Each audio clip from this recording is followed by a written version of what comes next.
Ons is besig met ons geesdriftige reeks en HP het laasweek vir ons afgeskop met wandel saam met die Heilige Gees. En daar's eintlik 'n beter reeks wat kan volg op 'n reeks van die evangelie nie.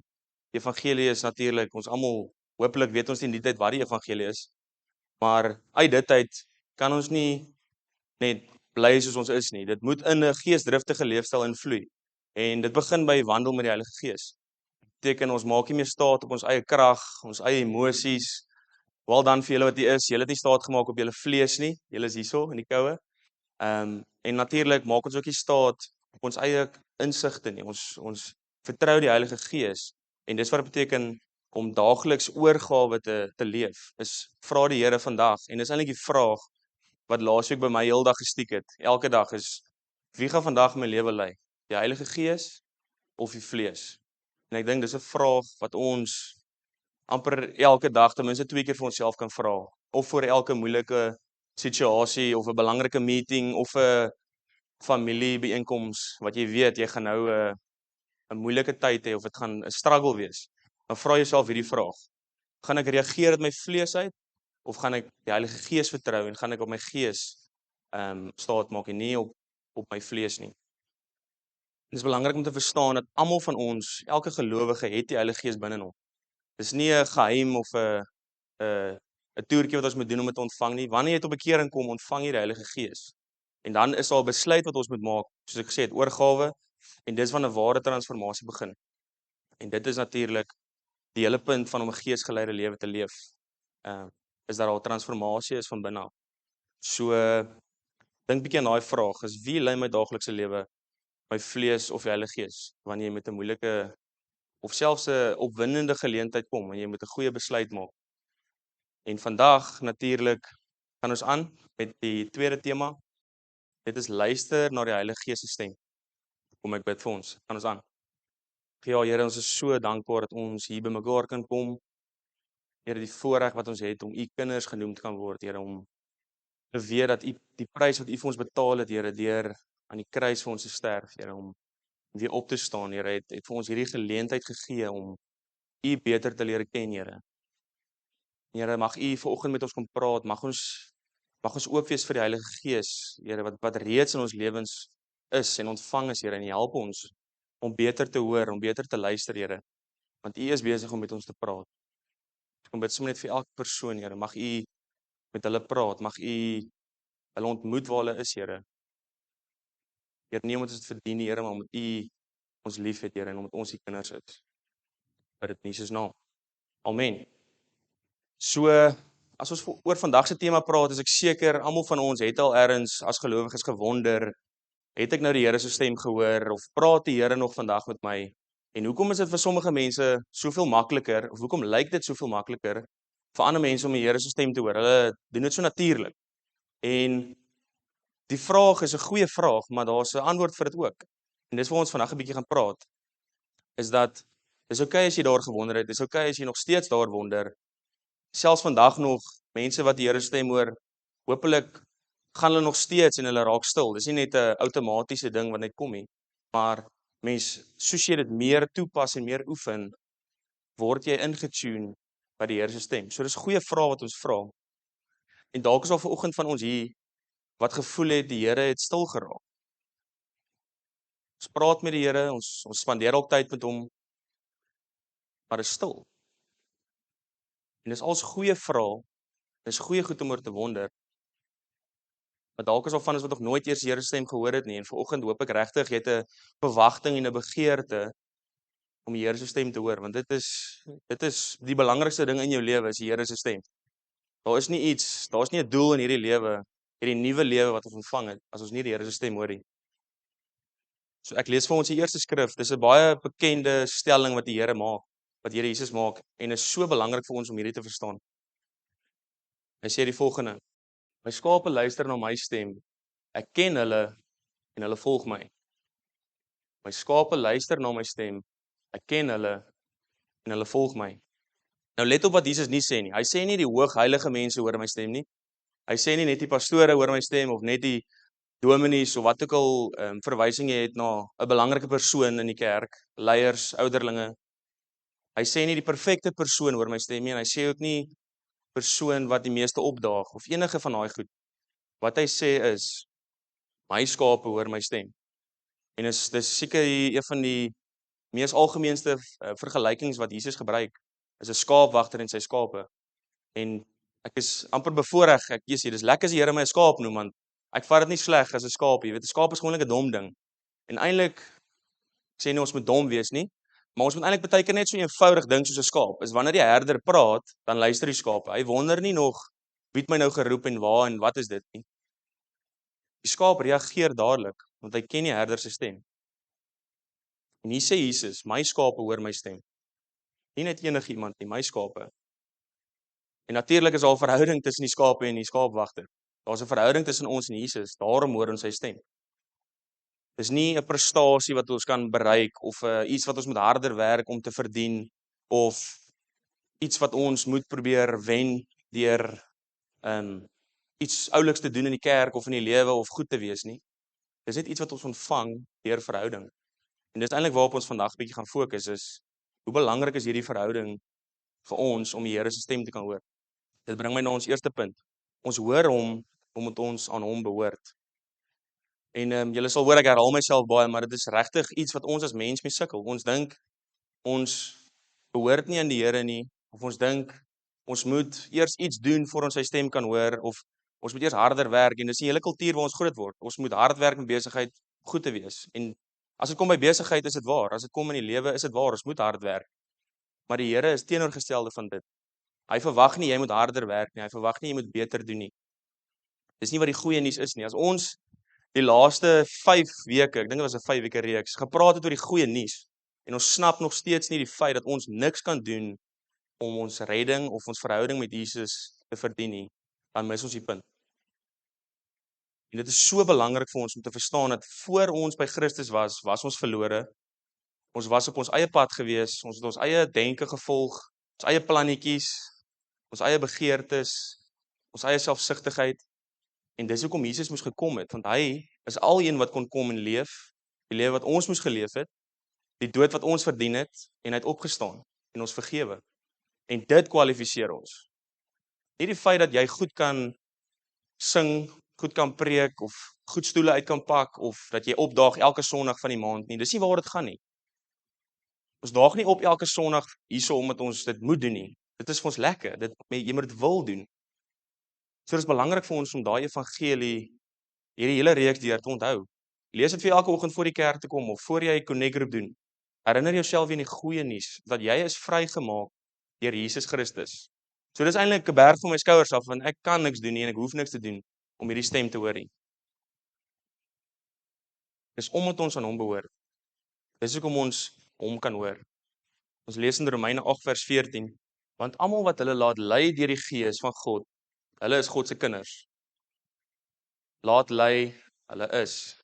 So as jy jouself vind, en jy probeer omdat die Here jou lei, en jy is gehoorsaam aan die woord, dan is jy 'n kind van God.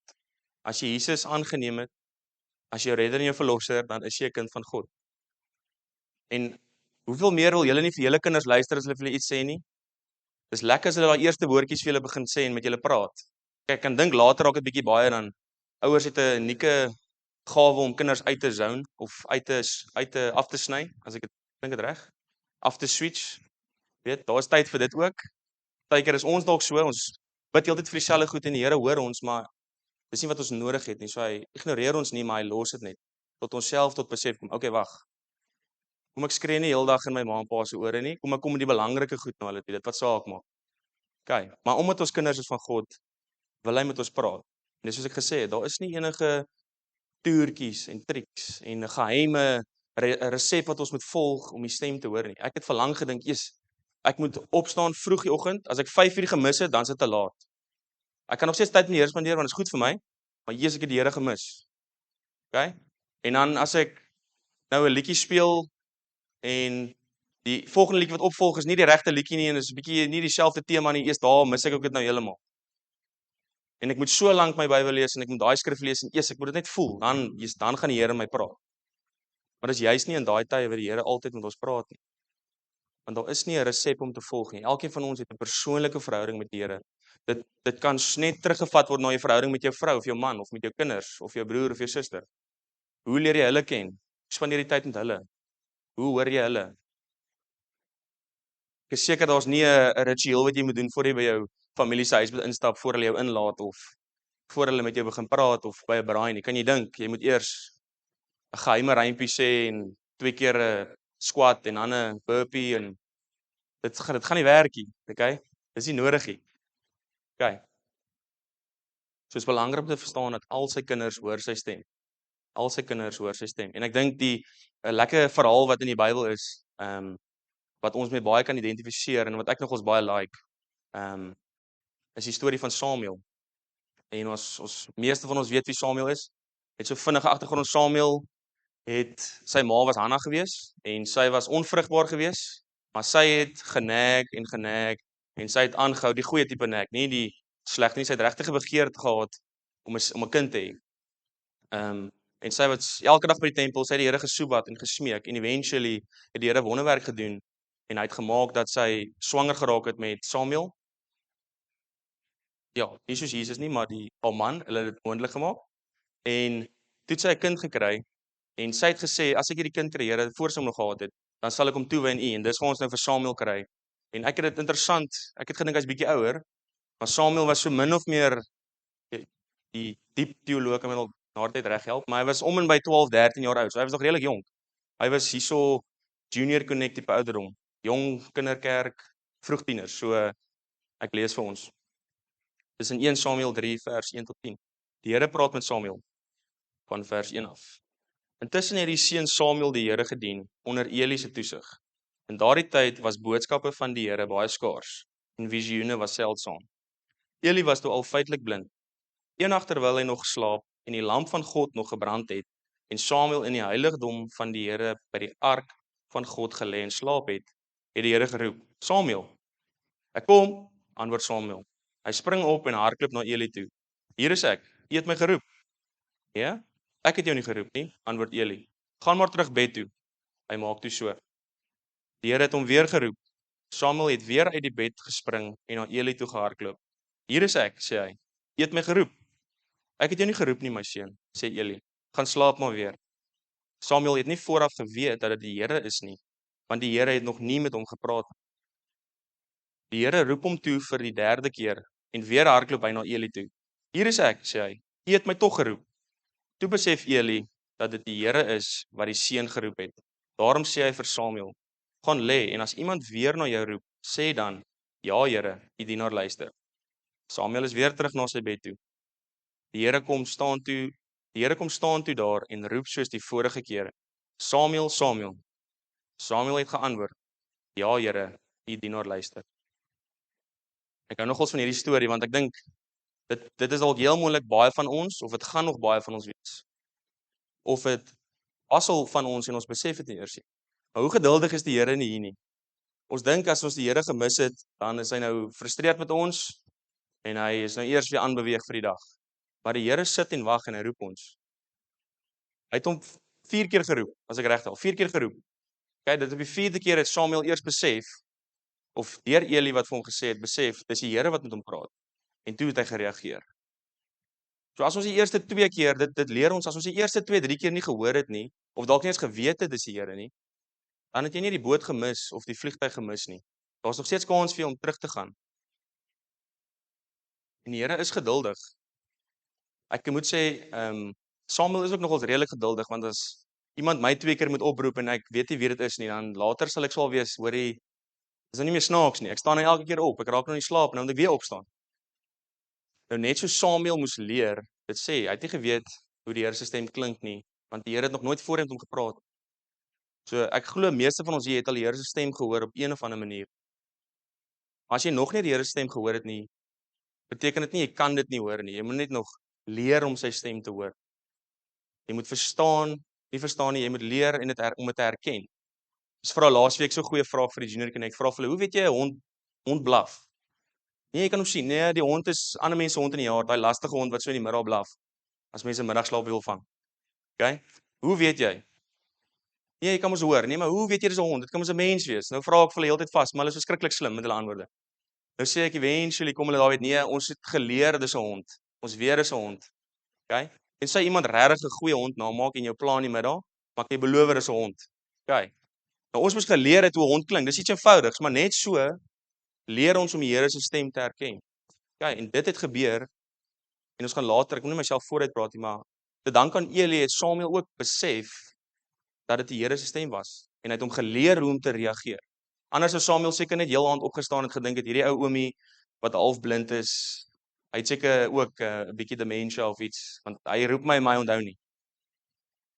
Dit bring ons na ons derde punt, is hoe praat die Heilige Gees met ons? So die Heilige Gees weet ons is 'n helper, dis die hele rede hoekom Jesus moes gaan. Dit sou awesome wees as Jesus hier gebly het en hy sou seker na 'n paar jaar by ons uitgekom het, vir hoeveel mense hom sou uitnooi om by hulle te kom kuier. Maar die Heilige Gees het juis gekom as 'n helper vir ons, want die Heilige Gees kon enige plek wees. Hy kan op dieselfde plek. Dis amazing om te dink dat die Here so kragtig is en so alomteenwoordig is dat hy by almal van ons kan wees op dieselfde tyd en intiem kan wees. Nie net gou vinnig gedraai maak en weg. Hy's intiem betrokke by elkeen van ons lewens. Dit is belangrik om te weet dat die Heilige Gees bring nie 'n nuwe boodskap. Die Heilige Gees bring nie 'n nuwe openbaring of 'n nuwe woordjie spesiaal vir jou nie. Die Heilige Gees kom om terug te wys na Jesus toe. Hy kom om die Here te verheerlik, nie homself nie. Hy wys nie na homself toe nie. Hy help ons om dieper te verstaan wie Jesus is en wie Jesus was, wat Jesus gedoen het.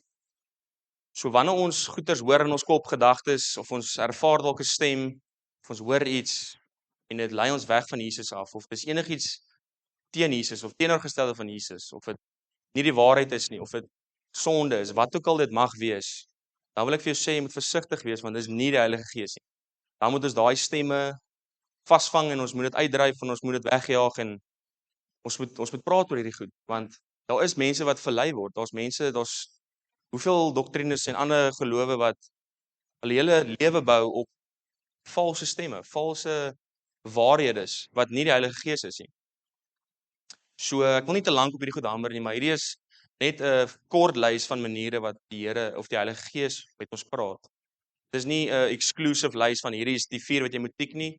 Dis net van die belangrike maniere, van die bekendste maniere wat die Heilige Gees met ons kan praat en mees algemeenste maniere. Maar die Here kan nie in 'n boksie geplaas word. So moet nooit dink hierdie is al maniere nie en as jy nie hierdie maniere hoor nie, dan is daar iets fout met jou nie.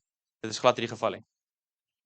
So die eerste manier hoe die Here of die Heilige Gees met ons praat is deur die woord.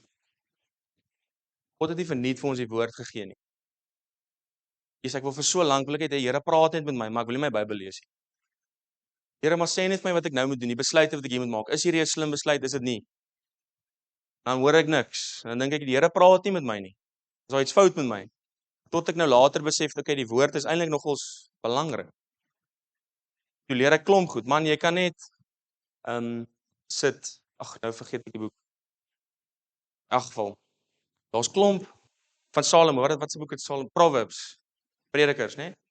Spreuke, nie Predikers, Spreuke, ekskuus. Daar's soveel wyshede daar in daai boek. Elke dag. En ons presies een vir elke dag van die maand. So jy kan daai boek gereeld lees. En dit wat jy vergeet is okay. Lees hom net. As ons die Here se stem meer duidelik wil hoor, dan moet ons die Bybel meer oopmaak. Dis 'n eenvoudige waarheid. En die Heilige Gees, waar hy inkom is, hy help ons om hierdie woord lewendig te hou. Ek het altyd die woord gelees en dan maak dit nie altyd sin nie. Okay? En eventually leer ek, okay, ek moet 'n bietjie navorsing gaan doen. En dan nog beter as navorsing, ons moet die Heilige Gees innooi. Want die woord is die lewende woord van God. Dit is nie net geskryf nie en dis iets wat ek ervaar het soos ek voorberei is.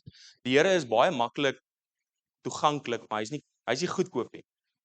Hy's nie gou vinnig McDonald's wat ons gou vinnig inry en ons kry ons order en ons ry en nou het ons kosie vir die dag nie. Die Here is toeganklik, maar is nie goedkoop. Ja, ons moet tyd insit, ons moet die Heilige Gees innooi.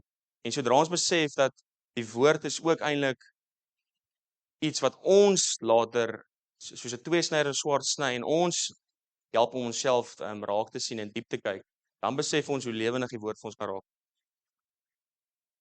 Die Heilige Gees help ons ook om die waarheid te onthou deur die woord en dit oortuig ons van die skrif. Tweede manier is 'n sagte stem. So ons het die Bybel en dan het ons 'n sagte stem. As ons kyk na Elia se storie, Net so vinnig opgesom, is daar 'n geval waar hy stormwind ervaar en 'n aardbewing kom en die vuur, maar nie in een van daai goed was die Here gewees nie. Maar hy was in die sagte stem, sagte fluisterende stem.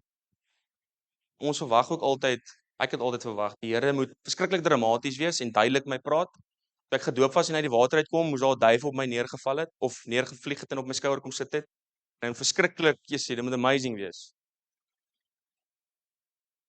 God is persoonlik. God is nie altyd dramaties nie. Ons moet onsself vra, wat is nodig nou? Dit gaan nie oor wat klink geestelik of wat voel geestelik nie. Dit gaan oor, wys hierdie my na Jesus. Bring hierdie my nader aan Jesus. En dis die belangrike vraag wat ons moet vra. Moenie altyd kyk. Ons moet nie onsself leer om te kyk na emosies en verskriklike wonderlike ervarings nie, want selfs in die eenvoud in jou stilte kamer, dit is meer kosbaar as enigiets. Want ons sien 'n klomp gevalle in die Ou Testament waar die Israeliete het klomp wonderwerke gesien, maar hulle het nog soveel keer weggedraai. En die eintlike wonderwerk is daai innerlike transformasie, daai besef van Jessie, die Here wil 'n persoonlike verhouding met my hê. Dis wat ons self moet leer. En natuurlik die stem daai ooreen met die woord. Daai wat ons hoor, die Here, die Heilige Gees gaan nooit God se woord teenstry. Dit gaan nooit teenstrydig wees met wat hy reeds gesê het in die Bybel. Die Here praat met ons ook deur oortuiging. So, ons noem dit ons gewete en daar's 'n plek waar die Heilige Gees, wanneer ons die Here aanneem, dan kom die Heilige Gees en hy oortuig ons van wat ons verkeerd doen. Dis hoekom ek sou hoop as ons die Here aanneem dat ons lewens verander. Ons kan nie net hier sit self, dit gaan nie net oor sonde nie, dit gaan oor om die regte ding self te doen. Partykeer doen ons nie eers die verkeerde ding nie, ons doen net niks nie. Die Heilige Gees kom oortuig ons dat ons kan nie net hier kom sit op Sondag of connect groep nie. Ons moet ons bietjie aktief raak. Ons moet bietjie ons spiere strek, ons moet bietjie beweeg. Dit is bevoorreg om kinders te kan hê waar ons kan saai en in jeug waar ons in kan saai, wat die volgende generasie gaan voordra. Kyk, maar daar's soveel gevalle, ek het dit laas ook gesê, waar kerke nie dit doen nie. Dis net 'n byeenkoms en dit loop dood. Want ons geen lewe nie. En daai oortuiging is nie iets wat jou wegvat van God af nie. Daar's 'n verskil. Ons kry veroordeling. Veroordeling sê jy het gesondig, jy het nou iets verkeerd gedoen, jy het nie volgende tyd met die Here spandeer nie, so jy kan nie sy stem hoor nie. Of jy's nie goed genoeg om sy stem te hoor nie. Dis veroordeling. Dis nie van die Here af nie, dis nie van die Heilige Gees af. Ons moet onthou die Heilige Gees is 'n helper. Hy kom help ons. Hy kom veroordeel ons nie. Hy kom gee ons krag, hy kom gee ons insig. Hy is vir jou, hy is vir ons. Maar oortuiging sê jy het geval, jy het dalk iets verkeerd gedoen, of jy het 'n geleentheid gemis. Keer en kom terug na God toe. Dis wat die Heilige Gees kom doen. Hy's sagmoedig, hy kom na ons toe en ons moet bereid wees om dit te vat. Ek lees 'n quote wat sê ons moet gou wees om te bekeer terwyl oortuiging op ons gewete is. Want sodra dit weg is, dan is ons op 'n gevaarlike plek. Dan weet ons nie meer wat ons doen is reg of verkeerd of wat ons moet doen nie. Ek lees in Romeine 8 vers 1. Dis 'n ander vertaling wat daar gaan hom eers lees. Vir hulle wat aan Christus Jesus verbind is die oordeel nou heeltemal weggeneem. Die lewegewende Gees is so magtig dat hy jou deur Christus Jesus bevry het van die greep van die sonde wat uitloop op die dood. Ander vertaling sê ek, daar is dan nou geen veroordeling vir die wat in Christus Jesus is nie. Dit beteken nie ons kan doen wat ons wil nie, maar dit beteken net dat jy hoef niks te doen om jouself vry te maak. Jesus het reeds dit gedoen. Al wat ons moet doen is om gehoorsaam te wees aan die oortuiging en terug te kom na God toe. En ek glo hierdie is een van die mees algemeenste maniere wat die Here met ons praat. Dis daai sagte stemmetjie in jou kop. Daai fluisterende stemmetjie wanneer jy in jou kar ry en jy weet jy's bietjie kwaad met die mense wat om jou ry. Of jy weet jy loop verby iemand jy moet vir hom bid. En dan loop jy dalk verby. Ek het dit al baie gedoen. Dan weet ek, shucks. Miskien het niks gebeur nie, maar die feit dat ek gehoorsaam sou wees is reeds genoeg vir my, want dit eer die Here wanneer ons gehoorsaam is. En dis okay, daar gaan nog baie kansse wees. Daar gaan nog baie kansse wees. Maar moenie dat daai een kans verbygaan nie, want daar's soveel stories ook as ons kyk na Paulus se lewe. Jy weet as Paulus nie, as die ou wat na hom toe moes uitgereik het, ek dink dit was Amos, jok ek nou. Ananias, dankie Jo.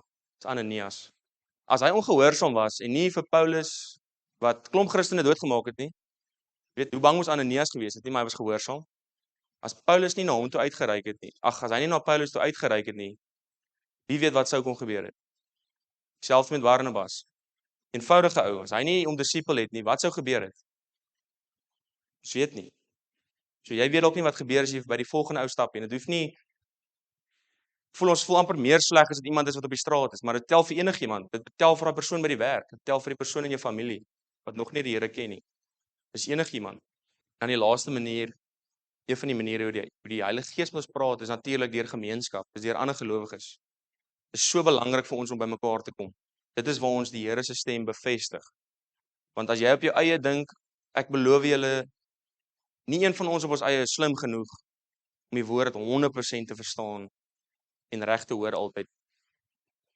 Ons kort bevestiging. Net gister was ek baie frustreerd. Kan nie eens onthou oor wat nie. En maak nie saak hoe graag ek wil reguit dink nie, mens kan nie reguit dink. Okay, toe het ek 'n appel wat net vir my sê, raak dit rustig, stap 'n draai. Ek het nie 'n draai gestap nie, maar ek het iets anders gedoen om net my aandag af te kry en ek jessie. Dit was so moeilik geweest om die Here te vra, Here, maak my net rustig, want selfs dit voel nie lekker nie.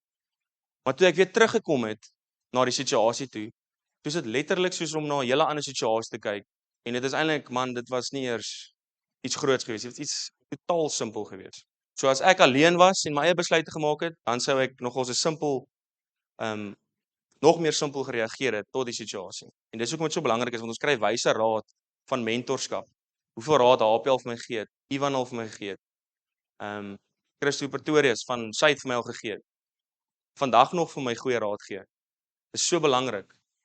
Preke te luister. Ons moenie net hier by Wellington, ons het amazing predikers hier. Ek love ons vir Ivan en vir Stein en vir HP. Kan nie onthou wie nogal gepreek het. Dis maar die usuals, maar die usuals. Maar dis belangrik om ander preke ook te gaan luister van ander mense. Mense wat natuurlik die waarheid praat. Dis hoekom ons dit terugvat na die woord toe. Dis van selfsprekend. Ons bring dit altyd terug na die woord toe. Dis die hoofplek waartoe ons alles vat wat ons hoor van die Here. Ons bring dit terug na die woord. En natuurlik bemoediging. Gister het ek bemoediging gekry van 'n medegelowige wat my gehelp het om te besef die situasie was nie so ernstig nie, was nie so groot. So daar's soveel maniere wat die Here met ons kan praat en die Heilige Gees met ons praat. Maar die vraag is dan nou, hoekom sukkel ons nog steeds om sy stem te hoor? Want uit hierdie 4 goed uit wat ek genoem het, is dit definitief nie die enigste nie. Okay, dis van die mees algemeenste. Ek sou sê dis van die mees algemeenste wat ek ervaar het al. Okay, die Here het nog nie met my met 'n duidelike stem in my kop gepraat nie. Dit sou baie cool wees om dit te hoor. Maar ek het al duidelik die Here 'n gedagte ervaar en weet ek dis die Here. So dis amper soos 'n stem in jou kop, maar dis nog nie daai jy weet. Hy praat met jou en jy moet nou reageer, soos met Samuel nie. Nou hoekom sukkel ons so om nog die Here se stem te hoor? Dis baie eenvoudig. Ek het dit aan die begin genoem. Ons moet besef dat daar 'n stryd tussen ons vlees en die gees. En dit is iets wat ons daagliks moet bestudeer. Die beste wat ek dit kan beskryf is eintlik net eers hierdie skrif lees, maar dis 2 stemme wat konstant veg vir ons aandag. Ons weet ons is gees, siel en vlees. Okay, ons gees word weer lewendig gemaak wanneer ons tot bekering kom. Ons siel is ons persoonlikheid, dis hoe ons voel, ons emosies. En dan ons vlees. As ek jou knyp, daai wat jy voel, dis jou vlees. En jou vlees wil net hê wat hy wil hê. Jou vlees is hard, selfsugtig en impulsief. Gister was ek dalk amper impulsief geweest. En dit is uit en uit die vlees, dis nie die gees nie. Kom ek lees vir ons die skrif. Dis Galasiërs 6 vers 8. Ek gaan 2 weergawe lees, gaan weer op die bord lees. Sê hulle wat op die land van hulle sondige geaardheid saai, sal op die grond daarvan die dood oes. Terwyl hulle wat op die land van die gees saai, op grond daarvan die ewige lewe sal oes. Dit beskryf dit vir my perfek. Die ou wat dit geskryf het, geweet waarvan hy praat. Okay, so as ons 2 lande het, julle regs, kom ons sê is vlees en my julle links is gees. As jy letterlik gaan saai op een van daai lande en jy kan nie op albei saai nie, dit is onmoontlik. Die een waar jy saai, gaan nog goed opkom en jy gaan dit oes. Daar's nie 'n keuse om weg te hardloop nie. Dis jou land, jy het gekies om daar te saai. So ons vlees en ons gees is konstant teenstrydig met mekaar. En soos ek gesê het, die vlees wil net hê wat hy wil hê. Vanoggend was koud geweest, so dis baie maklik om in te lê. Vir die wat wel ingelê het, daar's ook nie veroordeling vir hulle nie. Maar ons kan nie dit elke keer doen en heeltyd die vlees. Okay, dis nie net een aksie wat maak dat ons nie die Here se stem hoor nie. Dis 'n opeenvolgende siklus van besluite wat ons maak van die vlees kies bo die gees. Okay, so ons moet ook nie te hard wees op onsself nie. Ons is mens, maar ons is geroep om anders te lewe. En ek dink dis eintlik waar ons moet versigtig wees om heeltyd 'n verskoning te maak. En ek besef dit nou, om te sê ons is mens, man, ag, ons is nie perfek nie. Ons is nie perfek nie, maar ons is geroep om heilig te wees. Ons is geroep om soos God te wees. En dis waar ons, so moeilik soos dit is, maar eenvoudig soos dit is, die gees moet kies oor die vlees. Hierdie ander vertaling verduidelik dit ook net mooi vir my, net wie eenvoudig is. Hy wat in sy vlees saai, sal uit die vlees verderf oes. Maar hy wat in die gees saai, sal uit die gees die ewige lewe oes. So waarin ons saai, is waarin ons gaan sensitief raak. As ons saai in die gees, dan gaan ons al hoe meer sensitief raak vir die Here se stem. As ons saai in die vlees, dan gaan ons minder sensitief raak vir die Here se stem en ons gaan meer sensitief raak vir die wêreld. En dis hoekom ons die stryd verloor. Want as die hele bose kringloop wat begin by iets kleins, konstant die vlees te voed. Dis soos om die beste beskrywing wat ek ook baie keer gebruik is soos om twee wolwe te hê. Die een is jou gees, en die een is jou vlees. En die een wat jy die meeste voer, hy gaan sterker wees. Dit maak net logies sin dat die een wat jy die meeste voed gaan sterker wees. En wanneer dit moeilik raak, dan gaan daai vlees jou gees oorweldig en jy gaan niks kan doen nie. En dit is hoe dit is. Waarin jy saai is waarin jy sensitief gaan wees. Ons laat te veel geraas in ons lewens toe. Dit is so eenvoudig soos 'n radio wat nie ingestel is nie, of jy kan 'n radio partykeer ingestel hê, maar daar's net te veel ander geraas. Ek dink dit heeltyd in voorbeelde is, as jy jou kind roep, maar jy speel heeltyd harde musiek in jou kamer, later gaan hulle net dink jy luister musiek. Hoe gaan hulle jou hoor? En die geraas moet julle vir julleself gaan introspeksie doen en kyk, wat is hierdie geraas? En dit kan vermaak wees, dit kan enige afleiding wees. Ons weet wat dit is. Dit kan besigheid wees, as ek sê besigheid, om besig te wees. Okay. Ons klomp goed in die wêreld wat goed is en sleg is, maar wanneer ons dit eerste plek gee, is dit sleg. Maar wanneer ons dit onderdanig maak, wanneer ons dit nie eerste plaas nie, dan is dit nie sleg. Dis die skrif wat my opkom is, many things are permissible, but not beneficial. So, om TV te kyk is nie 'n sonde nie, okay? Maar om 'n series te binge watch, konstant week op week, dis al wat jy in jou kop sit, dit is definitief nie voordelig vir jou nie. Want dis al waarin jy later gaan wonder is, wat gaan nou volgende gebeur? En wie gaan nou wie, ek weet nie, wat die sepies gewoonlik oor gaan nie, wie gaan wie doodmaak of verraai, of wie gaan nou hoe uitkom, en dit is letterlik soos, ons sê vanoggend, dit cloud ons judgment, dit is soos smoke screens, man. Al wat ons eintlik net moet doen is net so 'n bietjie wegwaai en net perspektief kry. En net bietjie ons kop skoon kry. Konstante geraas, konstante vermaak, konstante afleiding. En soos ek sê, dis 'n bose kringloop. Dit begin by 'n afleiding, dan raak dit dalk bietjie sonde of 'n ietsie kleins, en dan is hy hierso, en dan kom hy al pad weer terug, en dan raak dit al hoe moeiliker om die Here stem te hoor. Dis interessant is, hoe meer ons tyd met die Here spandeer, hoe meer soek ons van hom. Hoe minder ons tyd met God spandeer, hoe minder gaan ons 'n begeerte hê om tyd met hom spandeer. Dis die gevaarlike balans, nie balans, ons moet altyd aan die een kant swaar lê. Ons moet soveel as moontlik van die Here inneem, soveel as moontlik met die Gees wandel, die woord lees, met gelowiges tyd spandeer, mekaar bemoedig. Maar hoe minder ons dit doen, as ons onsself isoleer, dan raak ons later gewoond aan daai. Ek dink Ellen het so mooi beskryf vanoggend, as ons nou as ons 'n keuse het om by 'n kaggel te sit, en ons sit die vuurtjie aan en ons gooi die hout in, later word die hele huis warm, okay, vir 'n tydjie.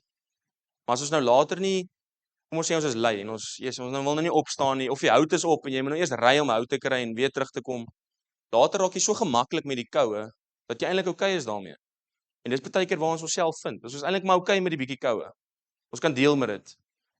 Dis nie waar die Here ons wil hê nie. Die Here wil ons hê by vuur warm wees. Hy wil hê ons moet aan die brand wees vir hom. Daar's soveel meer wat hy vir ons beloof wanneer ons toelaat dat die Heilige Gees met ons praat en dat ons luister wat die Heilige Gees sê. Wanneer ons sy stem leer herken. En natuurlik is die teenoorgestelde waar hoe meer ons met God tyd spandeer, hoe meer gaan ons leer om hom te verstaan. Nie verstaan nie, om ken, sy stem te herken. Ek sluit ons af met die volgende. En dis iets wat heel week op my hart druk is hoe ons die Here se stem hoor en ek hoop regtig hierdie reeks is nie net 'n reeks vir ons nie, maar dit regtig iets is wat ons al reeds toepas, maar wat vir van ons dalk op 'n nuwe manier oopgebreek is. Want jy sien, almal sê dit elke keer, maar om regtig voor te berei vir 'n preek, slat net weer iets huis toe vir my, is dat dit is nie so moeilik om die Here se stem te hoor. Wat moeilik is om vlees te kruisig, is om te kies dit wat belangriker is. En daar is nie, soos ek gesê het in die begin, daar is nie 'n triek wat jy moet doen nie. Daar is nie 'n hoeveelheid punte wat jy moet opbou en dan kom hy daar en eers nou het jy jou kans om jou golden vraag te vra vir God nie. Hy is elke dag, elke sekond, elke minuut beskikbaar vir ons. Al wat jy moet doen is glo in Jesus en die Heilige Gees kies jou te lei, lees die woord, spandeer tyd met mekaar. Ek glo regtig dat ek sê nie ons bereik niks nie, maar ons kan soveel meer bereik as ons in die volheid van dit stap wat die Here vir ons beloof. As ons nie twyfel of gedagtes toelaat om ons koppe te draai of koppe te swaai nie. Ons almal weet waar ons is. Die Here weet ook waar ons is. Miskien is dit 'n gesprek by die werk, miskien is dit iets waarmee jy by 'n gesin, jy weet, van ons kom by ons familie en hulle is dalk nie bekeer nie of hulle ken nog nie die Here nie. So dis altyd moeilik want hulle praat oor politiek en hulle praat oor alles, maar dan om nie super heilig voor te kom nie. Nie dat daar so iets is nie, want mense is of heilig of jy is nie. Maar om regtig die Here te vertrou om vir jou te leer wat om te sê. Want selfs ons kan ook die regte ding sê, maar hulle vat dit nie want dit is nie wat hulle moes hoor nie. So ek wil ons bemoedig met die laaste een, ek sluit af met hierdie dat die duidelikste stem van die Heilige Gees is Jesus. Jesus is die duidelikste manier wat God nog ooit met ons gepraat het. In geskiedenis, deur die kruis, die lewe wat Jesus geleef het, die dood wat hy vir ons gesterf het en die opstanding. As ons ooit getwyfel het of die Here al met ons gepraat het, sê ek nou vir julle, hy het reeds met ons gepraat. Deur Jesus se lewe, deur sy opstanding. Die Here se stem is nie iets wat ons moet jaag, gaan vang nie. Dis iets wat ons moet stil raak en hoor en luister. Kyk, daar's 'n rede hoekom kinders nog nie heeltemal so goed luister nie, want hulle leer nog, die jong kindertjies. Hulle leer nog die mamma en die pappa se stem. Hulle moet leer, okay, hierdie is die reg, daai is reg. Hoekom? Hoekom nie? Lees weer vir ons, Johannes 10:27. My skape luister na my stem. Ek ken hulle en hulle volg my. Jesus ken jou, hy het jou lief en hy wil jou lei. Hy wil die beste vir jou hê. Ek wil 'n geleentheid skep vir ons regtig. Kan jy oë toe maak, jy kan jou oë oop hou, jy kan en sing. Maar ek wil regtig 'n geleentheid skep waar ek in die begin gesê het, hier's dalk van ons wat baie keer wonder, praat die Here nog met my? Of die Here is dalk stil? Of miskien vertrou jy die Here om juis nou spesifiek met jou te praat. Jy het al die Here se stem gehoor. Maar ek wil julle regtig uitnooi, ons gaan sommer die intersessiespan en wekel nog gelei voel om van die leiers om te bid. Die negroepleiers, asseblief kom vorentoe. Moenie die geleentheid mis nie. As jy vorentoe kom vir gebed, is daar iets fout met jou nie. Dit is juis net 'n geleentheid vir jou om iets te ontvang, saam te bid. Ons is familie. Ons sê dit so gereeld, maar ons is familie. Okay, ons behoort almal al by almal se huis te gekuier het. Ek is skuldig daaraan, ek moet nog by Steyn uitkom. Okay. Maar kom ons wees familie, ons is hier vir julle. So, die liedjie gaan speel. Jy weet nou soos jy daar sit, ek weet daai gevoel, jou hart klop, jy raak op jou senuwees. Kom vorentoe, kom vir gebed. As jy die Heilige Gees se stem wil hoor of nog nie gehoor het nie, kom vorentoe. Ons is hier.